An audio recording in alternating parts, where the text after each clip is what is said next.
All these adaptations will increase aerobic fitness, and therefore the heart will be more efficient in its role, and therefore aerobic endurance will be increased so they can perform in their sports for longer with less recovery needed. This is particularly in game sports like football, when the athlete is performing dynamically and transitioning between using their aerobic and anaerobic system. By having a more efficient heart due to cardiac hypertrophy will allow their stroke volume to increase. And therefore the heart doesn't have to pump as often, so they would have a lower resting heart rate. And the time taken after a long sprint to regain position or a tackle, where the athlete is working aerobically, therefore the athlete would recover much quicker. Particularly a triathlete would benefit from having a more efficient cardiovascular system to decrease the recovery time, as then it would take less time to replenish the oxygen debt that has been sustained, so lactic acid is removed and broken down at a faster rate. This would help them because they need to recover faster between different events. They are able to repay the oxygen debt and help prolong fatigue so they can progress and further delay the OBLA. Strength training as a component is used in cardiac rehabilitation. It has been found to have effects in reducing the risk of cardiovascular diseases. High intensity short rest weight training and help with improved cardiovascular fitness, but they increase maximum strength and cardiovascular fitness so they can be obtained. Strength training engages both the muscular system and cardiovascular system, and it says that is important in heart and lung function to enhance glucose metabolism, reduce coronary heart disease risk factors, and boost well-being. So when our muscles are stronger, there is less demand placed on the heart. The lungs and then can supply, with the cardiovascular system, the blood to the muscles to increase this demand. Strength training provides numerous health benefits and can just be used in general to maintain to reduce cardiovascular disease, obesity and diabetes. So it's important as well to being physically strong, and that also our mental state is strong as well. Now we are going to move on and look at the respiratory system and the adaptations that come with it. So as we've said, having a higher VO2 max is the main adaptation that an athlete is going to want to achieve from long-term training. And the main component we want to achieve is our ability to use oxygen per minute. And so the harder we work, the higher our VO2 is. The better VO2 max we have, the more we can complete the same activity at a lower VO2. And this can be relevant to the multi-stage fitness test. So as we are increasing the incrementals, if we have a higher VO2 max, it means we're going to be able to sustain this intensity for longer and not be able to compromise our performance. The hypertrophy of the respiratory muscles is another adaptation, is where they become stronger, and so they can contract with less oxygen. This means we are being more economical and so can therefore ventilate and have a larger tidal volume because the rib cage is able to contract with more force to expand more and more quickly.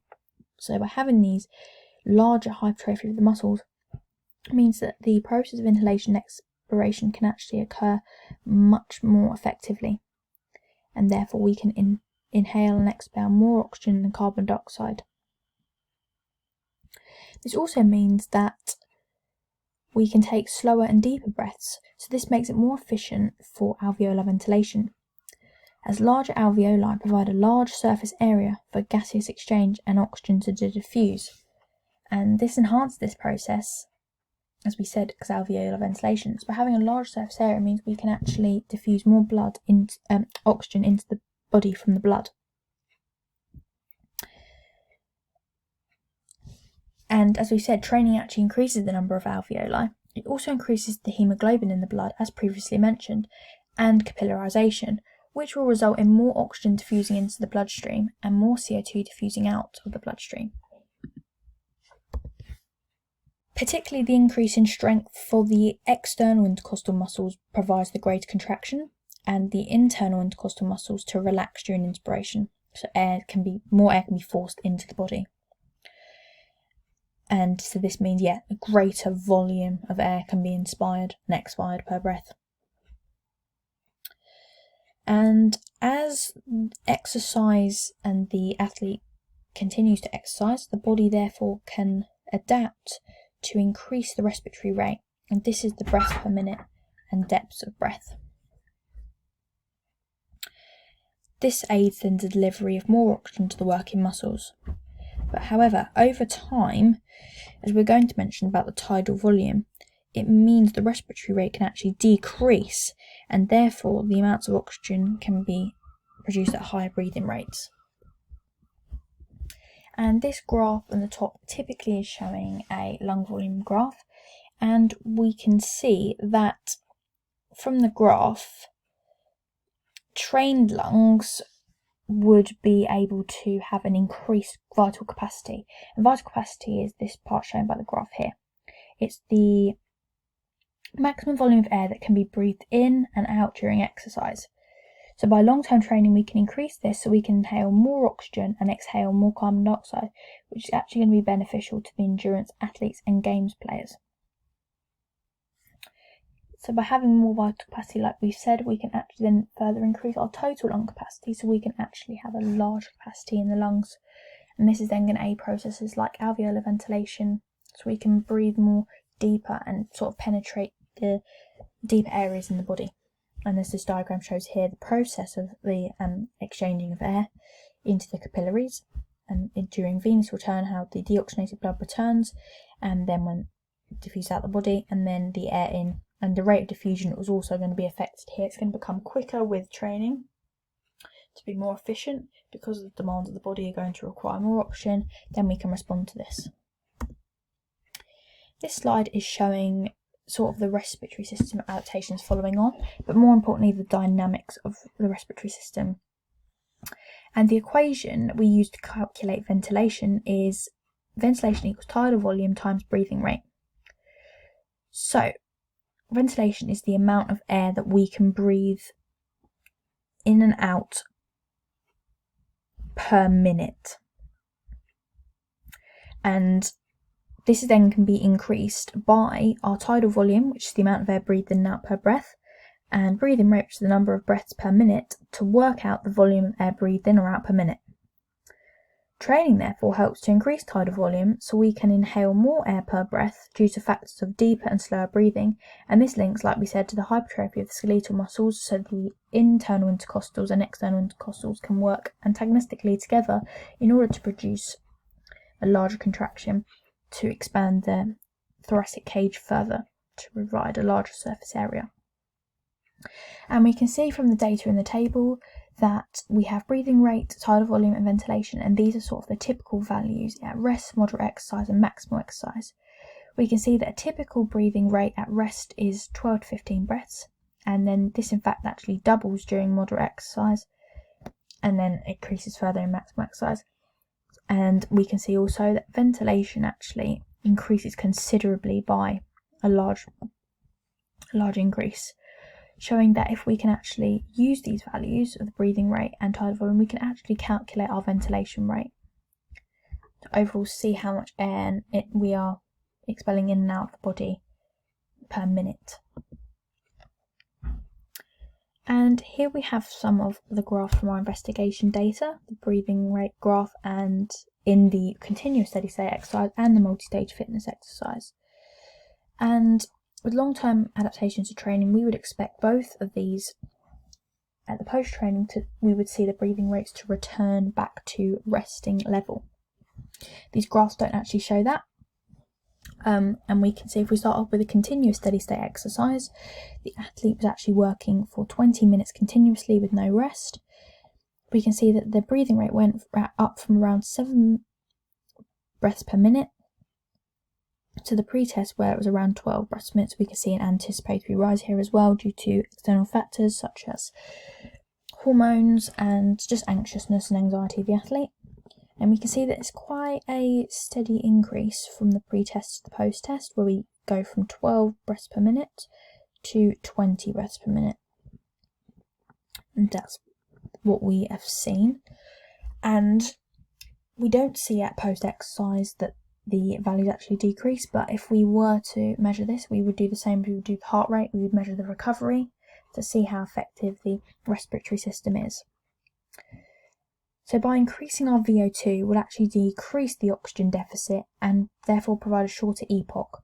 So we would have a smaller recovery, which is faster than anaerobic, so we can recover quicker. So we would expect, if we had the full graph, to see that the athlete's breathing rate would actually decrease back down to nearing resting levels, and this would show then therefore that they have a really efficient respiratory system, and therefore they can repay the oxygen debt quite quickly with a shorter recovery.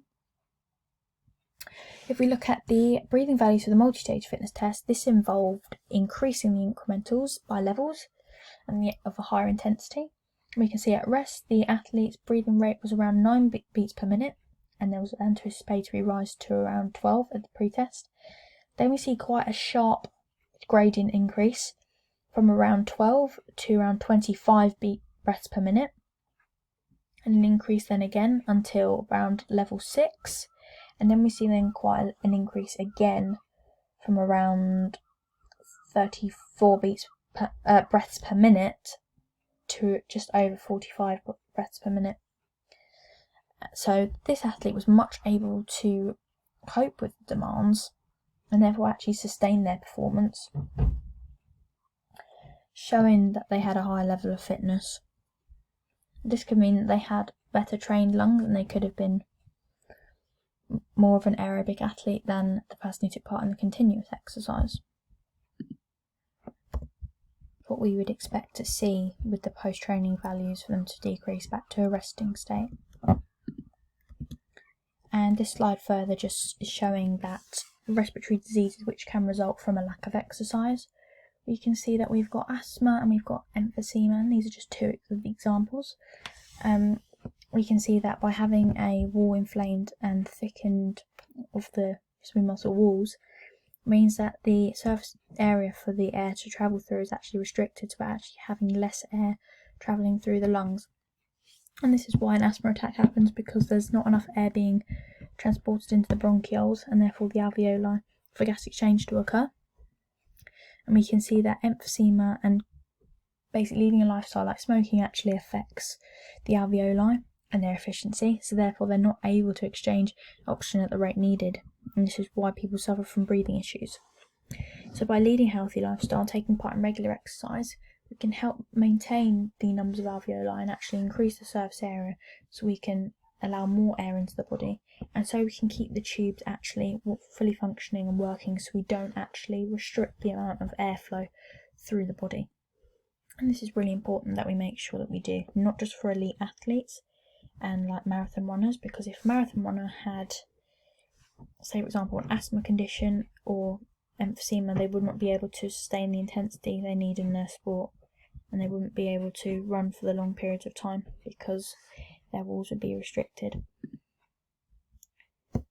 Now we're going to move on and look at the aerobic neuromuscular adaptations. And as we've mentioned before, to do with the muscle fibres, an aerobic athlete is going to have more slow oxidative fibres and some fog fibres if they're a game player. And we've said that aerobic training helps the body to use fats more than other stores, and that it's really important that we can use these stores in order to help in our sports. And on the slide here we just have the adaptation of the more mitochondria, which we've previously mentioned. Having more mitochondria means more ATP produced, so we can continue to work with the ATP that we have and thicken the hypertrophy of the muscle fibres. And the and this is just an example picture showing the different types of fibres and how we can determine their differences. And this is going to allow the endurance athlete in order to perform better, because they're going to have a higher proportion of slow oxidative fibres, which means their muscles are going to contract continuously over a longer period of time so they can sustain this intensity. And by having myoglobin in the muscles, an increased amount, means they're going to be able to hold on to more of the oxygen and release it only when it's necessary. So the neuromuscular adaptations become more efficient in aiding the performer, so they can cope with their long duration exercise. And through the aerobic system, not working anaerobically, and as we're going to talk about, delaying their anaerobic threshold, delaying the time that they're going to work anaerobically.